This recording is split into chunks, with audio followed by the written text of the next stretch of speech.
Humigit kumulang 25 kilometro mula sa bayan ng Capas, mararating ang Sitio Pilien, ang ika-9 na tahanan ng Starbucks sa probinsya ng Tarlac. Isa sa hindi ko malilimutang deployment ay noong March 4, 2026, noong nagpunta tayo sa Pilien Elementary School sa Capas, Tarlac.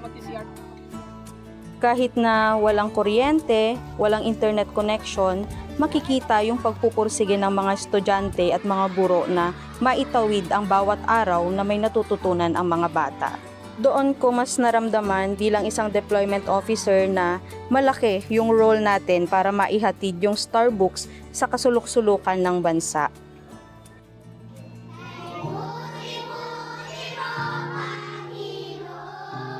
Bukod sa technological needs ng eskwelahan, nagbigay din tayo ng konting regalo sa tulong ng mga DOST staff at cooperators.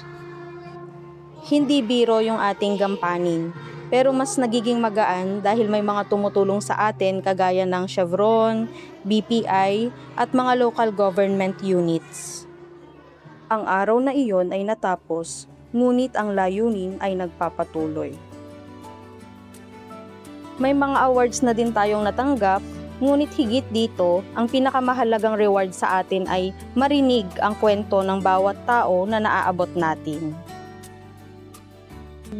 Ako naman po, maraming nasisiyan po ako dahil may matatapos po ako. May pagmangarap rin po sa paano. Kung halimbawa, yung hindi ko favorite yung math, basta pa rin nag-explain sa videos kung paano yung solving. Bale, maintindihan ko po. Marami po ako natutunan sa Starbucks, lalo na po sa kalikasan at iba't ibang kaalaman na makakatulong sa aking pag-aaral. Bilang isang magulang, bilang isang tao na may pamilya, ang akma sa amin bilang na yung livelihood, kasi magagamit namin ito bilang pangdagdag sa aming financial.